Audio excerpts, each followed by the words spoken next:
Jesús es el agua de vida.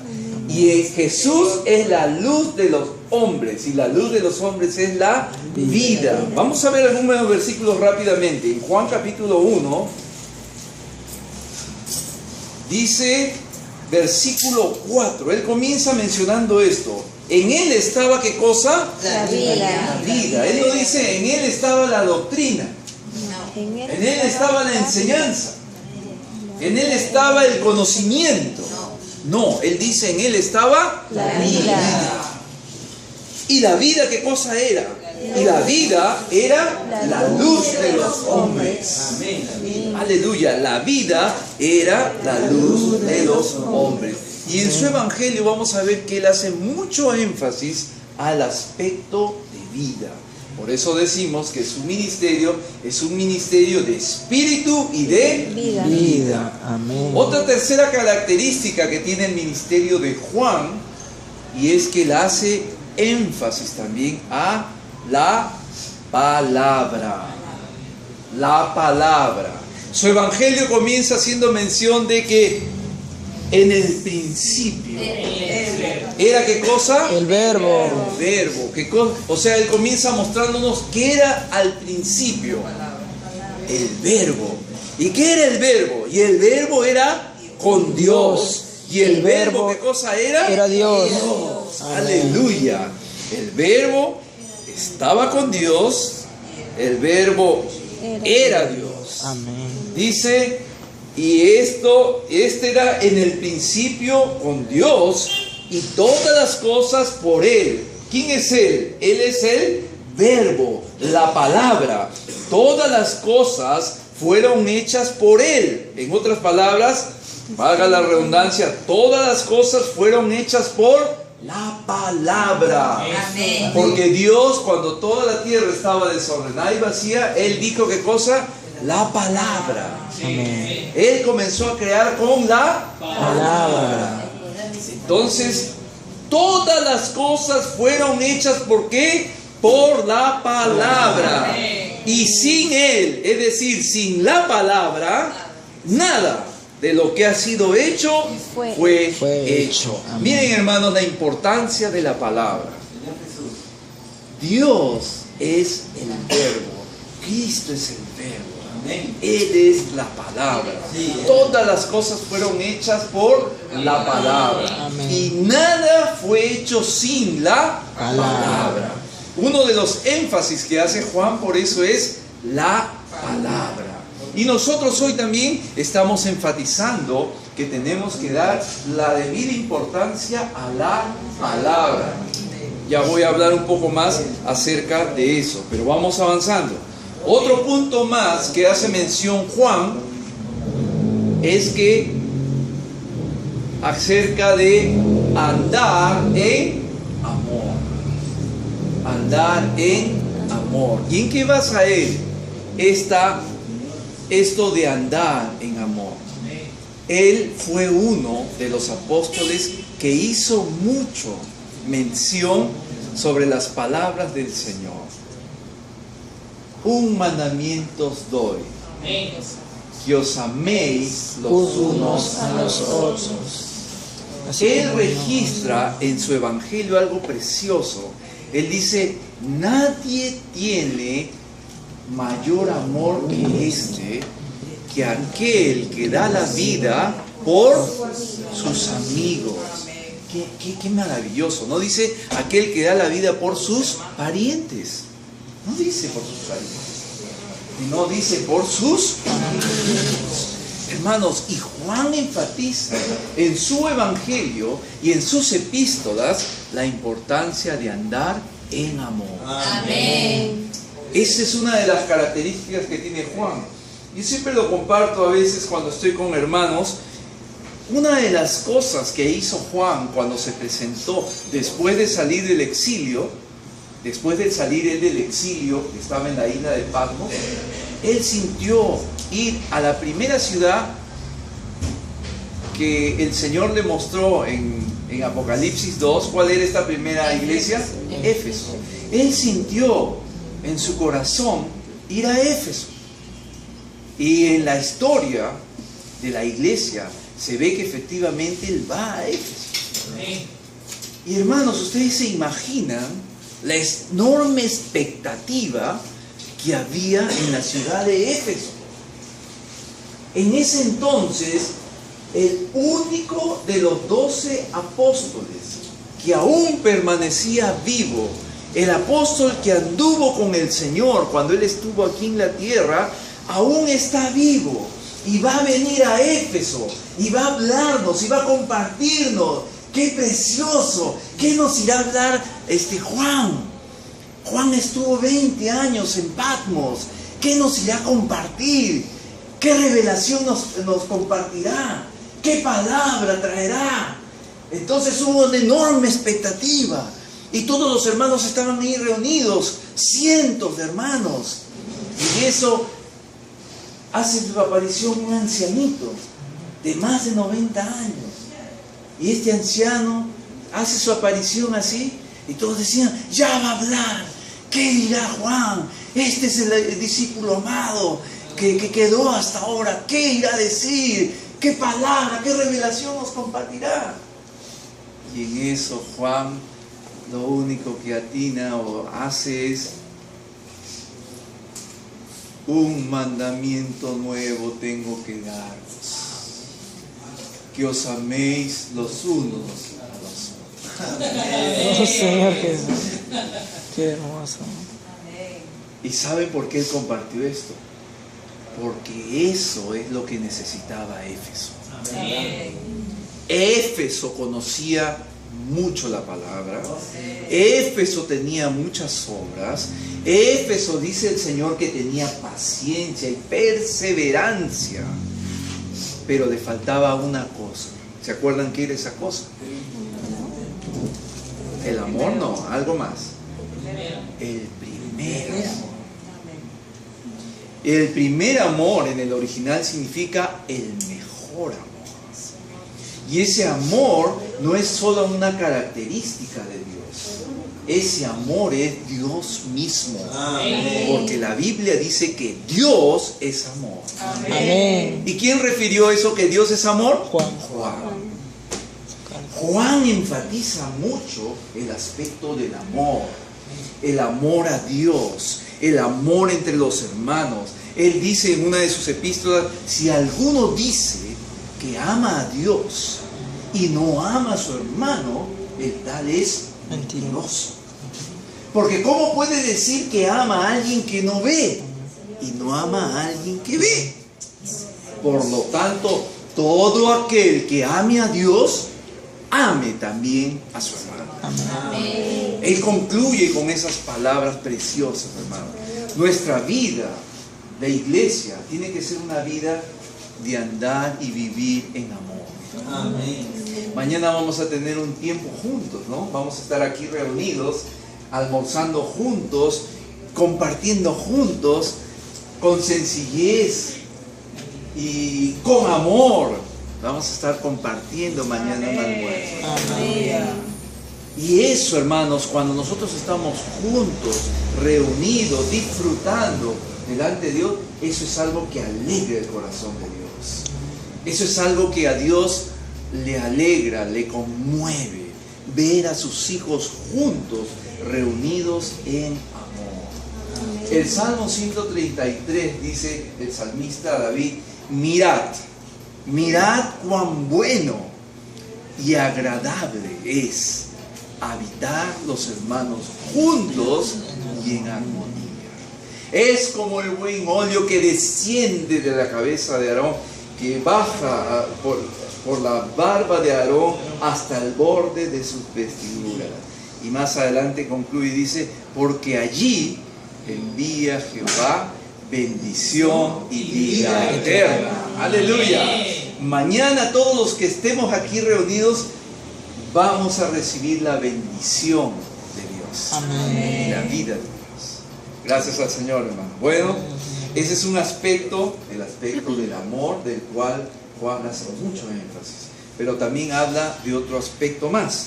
El aspecto, hay otra característica del ministerio de Juan, es que él hace énfasis a que el Señor es la luz. Ya acabamos de leer Juan 1:4. Vamos a volverlo a ver. Juan 1:4. Dice, en él estaba la vida, y la vida era la luz de los hombres. Y una cosa que también Juan dice en su epístola es que si andamos en luz, tenemos comunión unos con otros.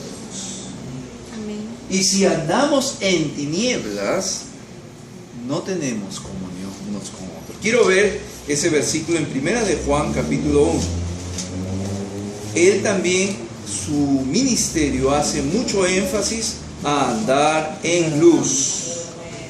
Y él es uno de los que también no solamente habló de andar en amor, sino que él dijo que Dios es amor. Pero él también en 1 de Juan, capítulo 1, versículos del 5 en adelante, él dice que Dios es luz. Dios es luz. Dice, este es el mensaje que hemos oído de él y os anunciamos. Dios es luz. Si decimos que tenemos comunión con él y andamos en tinieblas, ¿qué dice? Mentimos. ¿Y qué cosa? Y no practicamos la verdad. Pero si andamos en luz, como él está en luz, tenemos comunión unos con otros, y la sangre de Jesucristo, su Hijo, nos limpia de todo pecado. Oh Señor Jesús, aleluya. Si decimos que no tenemos pecado, nos engañamos a nosotros mismos y la verdad no está en nosotros. Si confesamos nuestros pecados, Él es fiel y justo para perdonar nuestros pecados y limpiarnos de toda maldad. Si decimos que no hemos pecado, le hacemos a Él mentiroso y su palabra no está en nosotros. Hermanos, para concluir, el ministerio del apóstol Juan tenía como objetivo llevar a todos los hermanos a practicar las verdades que estaban contenidas en las epístolas del apóstol Pablo. Podemos decir también que Juan, con su ejemplo, nos enseñó que su ministerio tenía otra característica también, y son características prácticas que nosotros podemos aplicar a nuestro servicio y a nuestro vivir. Por ejemplo, Juan, él no buscaba ser el primero. Miren, hermanos, qué interesante, ¿no? Juan no buscaba ser el primero. Es más, cuando él fue llamado por el Señor, él era el número 4, ¿no? No estoy hablando del canal 4, por si acaso. Cuando él fue llamado por el Señor, él era el número 4. Primero fue llamado Pedro, después ¿quién? Felipe. No, su hermano. Felipe. Vamos a ver, Lucas. Bartolomeo. Señor Jesús. Amén, Señor Jesús. Gloria a Dios.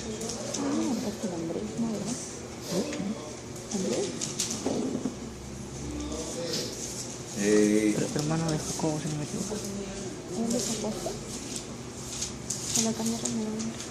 Andrés, Mejor veamos es hermano de uno de los. Mateo. Mateo 10. Mateo 10. Acá está más claro que esto ni el agua. Dice 10:1. Entonces, llamando a sus 12 discípulos, les dio autoridad sobre los espíritus inmundos para que echasen fuera y para sanar toda enfermedad y toda dolencia. Observen el orden que llamó el Señor. Versículo 2. Los nombres de los 12 apóstoles son estos. Primero, Simón, llamado Pedro, y Andrés, ¿quién? Su hermano. Segundo, ¿no? Tercero, Jacobo, hijo de Zebedeo. ¿Y quién más? Y Juan, su hermano. ¿Qué puesto tenía Juan? Cuarto. Ahí está. Ya lo otro, tarea para la casa. ¿Ya? Entonces, cuarto lugar tenía Juan. Y él siempre, otra característica que él tenía, en primer lugar, él no buscaba el primer lugar, valga la redundancia. En segundo lugar, otra cosa que él hacía, él seguía a aquellos que Dios había puesto delante suyo. Y él aprendía de los errores de aquellos que iban adelante. Todo lo que él aprendió, lo aprendió porque él vio de aquellos que iban adelante los errores que ellos cometían y él no lo volvía a cometer. Se dice que una persona inteligente es aquella que aprende de sus propios errores, ¿no? Pero una persona sabia es aquella que aprende de sus errores y de los errores de los demás. ¿Sí? Una persona inteligente es una que aprende de sus propios errores. Pero una persona sabia es aquella que aprende de sus errores y de los demás. Pablo era una persona, Juan era una persona sabia. Él siempre acompañaba, él siempre apoyaba, él siempre daba soporte, él siempre seguía. Y él cuando seguía, el que iba adelante tropezaba y él ya no seguía por ese camino. Y él así fue aprendiendo y ganando experiencia. Y él al final llega a ser, sin querer, llega a ser un líder. Y esa es también una característica del liderazgo de Juan. Él era un líder que llegó a ser líder por apoyar a los que iban adelante. Entonces, una recomendación para aquellos hermanos que aspiran a estar adelante. Creo que eso es innato, es humano aspirar, es humano ser los primeros, como Andy y Jan decían, no están ellos, puedo hablar, ¿no? Andy y Jan decían, nosotros siempre nos propusimos de nuestro corazón tener los primeros lugares en el salón. Eso es bueno. Y hermanos que están estudiando, jóvenes que están estudiando, eso es algo que ustedes deben de procurar. No solamente para sentirse satisfechos con ustedes mismos, sino para marcar la diferencia allí donde ustedes están. Amén. Ustedes no son cualquiera. Ustedes son hijos de Dios. Amén. Son hijos del Rey. Amén. Y estamos para marcar la diferencia. Amén. Entonces, eso es bueno. Hermano, y valemos ante Cristo. Aleluya. Primero Dios, hermana Blanquita. Amén. Tenemos que aspirar. Amén. Pero en el servicio, claro, Pablo decía, si alguno anhela obispado, buena obra desea. Pero una cosa es anhelar y otra cosa muy distinta es ambicionar. Tenemos que tratar con nuestra ambición. Sí, yo anhelo ser el primero, pero hay un camino a seguir. El camino de tomar la cruz y negar la vida del alma. El camino de apoyar a otros. Y en su momento el Señor me llamará para llevar una responsabilidad. Entonces la característica que tenía Juan era que era un hermano que siempre apoyaba, siempre daba soporte, siempre alentaba, siempre asistía a aquellos que iban adelante. Y al final terminó él estando adelante. Amén. Eso es algo que podemos nosotros aplicar a nuestra vida. Un punto más que quiero recalcar, queridos hermanos, es que cuando hablamos del ministerio de Juan, ¿a qué nos estamos refiriendo en palabras más sencillas? ¿Qué es el ministerio? Una misión. La hermana Blanquita dio en el clavo. La hermana Blanca está compartiendo lo que se habló en la conferencia. Si queremos resumir en una palabra más sencilla, ¿qué es ministerio? Es una misión. ¿Cuál era la misión de Juan al permanecer hasta la venida? Bueno, a la verdad el Señor no se refirió que Él permanecería físicamente hasta que Él venga. Lo que Él quiso decirnos es que su ministerio, el cual nosotros estamos hoy siguiendo, es el que permanecerá hasta su venida. Porque es el ministerio de Juan, el ministerio de espíritu y vida, el ministerio de amor, el ministerio de andar en luz, el ministerio de andar en la palabra, el ministerio de andar en la verdad, el ministerio de andar en gracia. Todo eso, ¿qué cosa va a hacer? Va a traer la venida del Señor. Amén. Y si nosotros permanecemos practicando todo eso, nosotros vamos a ver vivos la venida del Señor. Amén. Esa es nuestra aspiración. La misión de Juan, ¿cuál era? Introducir, llevar a practicar a todos los hermanos las verdades que estaban contenidas en la palabra de Dios. Esa era su misión. Pero pregunto, él fue el primero, mejor dicho, él tuvo un ministerio y él fue fiel en llevar a cabo ese ministerio. Pero ¿quién fue el primero que recibió un ministerio, que se le encargó un ministerio? ¿Quién fue el primero? Lucero, Satanás. No voy a hablar de Satanás, no me anima nada a hablar de Satanás. Pero él fue el primer ministro, Satanás. En otras palabras, a él se le encargó un ministerio, se le encargó una función. ¿Cuál era su función? Cuidar de la primera creación. Cuidar de la primera creación. Pero si conocemos la historia, él se rebeló. Entonces, ¿qué pasa? En la era del Nuevo Testamento surge el Señor Jesús. Amén. Y Él es el verdadero ministro que lleva a cabo su ministerio. Podemos decir, Él lleva a cabo su misión. ¿Cuál era su misión? Rescatar al hombre y volverlo hacia Dios. Esa era la misión del Señor.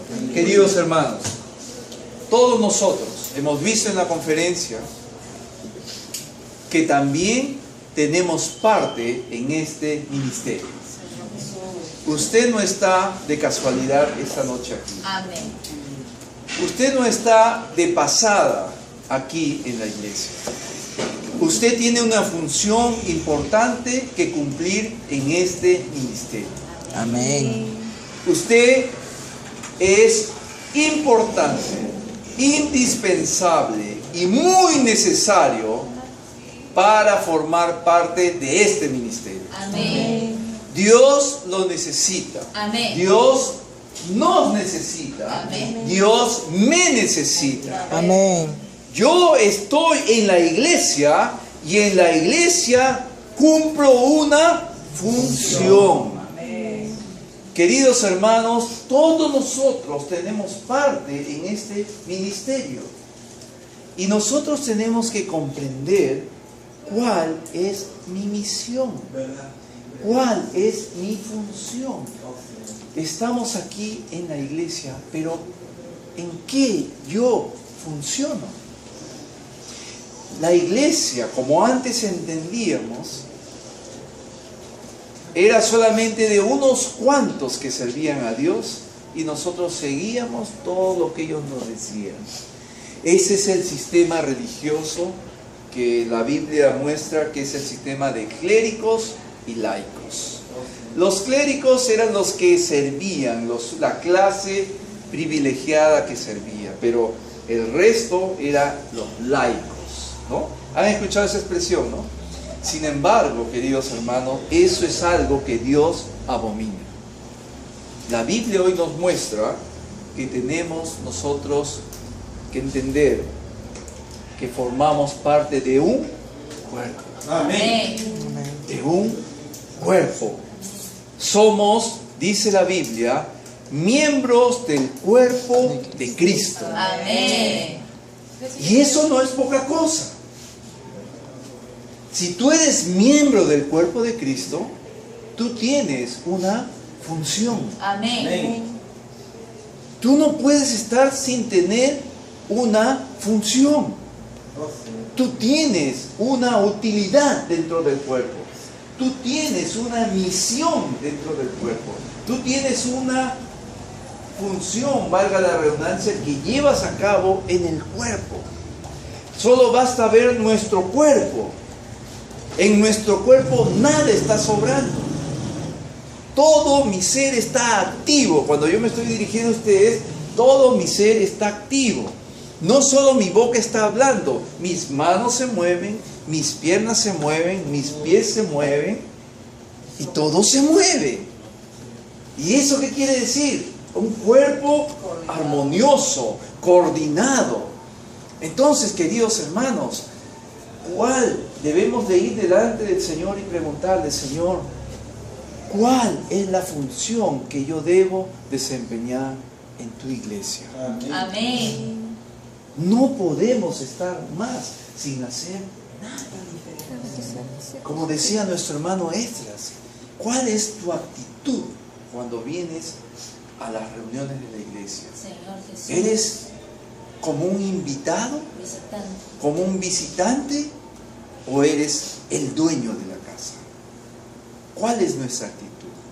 Bueno, ya ahí se va a encargar tal hermano y tal hermano, ellos van a hacer todo.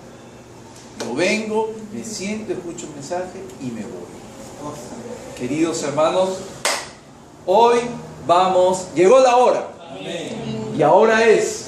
Amén. Ahora vamos a ver cuál es nuestra función. Esta noche de este lugar nos vamos a ir sabiendo cuál es nuestra función en la iglesia.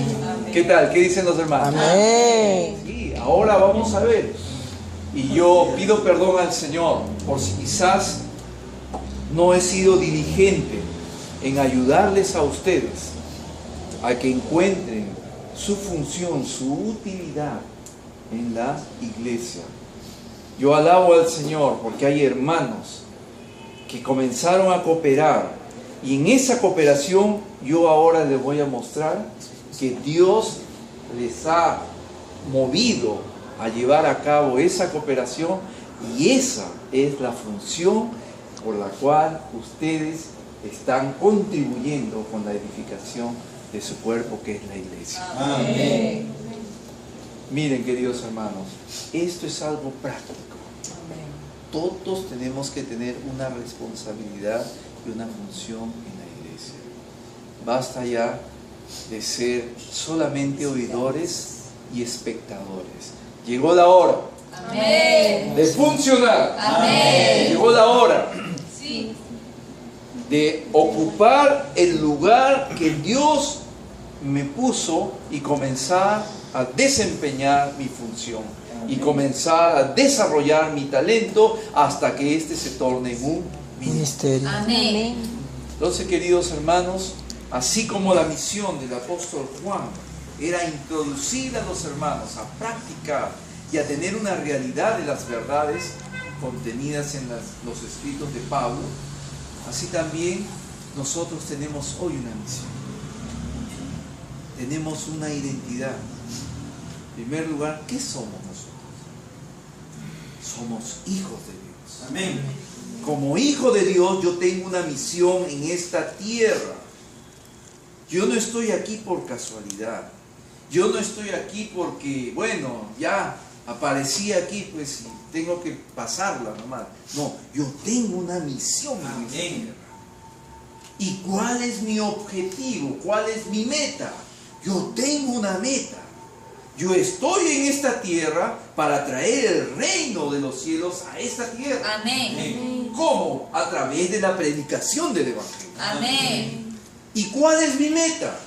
Mi meta es reinar con el Señor. Amén. Todos los que estamos aquí somos llamados a reinar con el Señor. Pero muchas veces, ¿por qué hay hermanos que a veces y hermanas que se desaniman? Yo puedo decir a la luz de esta palabra, muchos hermanos se desaniman porque no han encontrado aún, no han entendido cuál es su misión y qué es lo que ellos, cuál es la meta a la que ellos aspiran a alcanzar. Es como en el ámbito laboral, el ámbito también del estudio.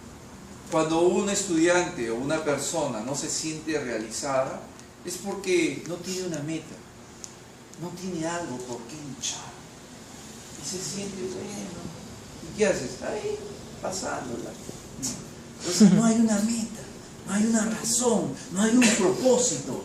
Hermano, nosotros somos personas con propósito. Amén. Porque Dios es un Dios con propósito. Amén. Sí. Y Dios, nuestro Dios, es un Dios grande. Sí, amén. Un Dios que planea, un Dios que planifica, un Dios que tiene, un Dios con metas. Hermanos, y también nosotros que somos sus hijos, tenemos que tener esas características también. Entonces, queridos hermanos, perdónenme que me haya extendido un poco, pero creo que era necesario. Hoy tenemos que salir de este lugar sabiendo cuál es mi función en la iglesia. Y al final voy a dar algunos alcances para que ustedes puedan ver delante del Señor en qué servicio usted puede cumplir esa función. Amén. ¿Qué tal? Por razones del tiempo, si compartimos de frente, ¿no? Compartimos lo que hemos ganado, ¿no? Porque ya no da tiempo para hacer la revisión. Y hay algunos anuncios importantes también que tenemos que pasarles a ustedes, ¿no? ¿Qué tal si compartimos, hermano, lo que hemos ganado en la conferencia, lo que hemos ganado esta noche en el mensaje, lo que hemos ganado en esta semana que hemos tenido el alimento diario que estaba muy rico? Podemos compartir con toda libertad, hermano. Y si ustedes no se levantan, yo los levanto, hermano. Amén. Compartamos, hermano.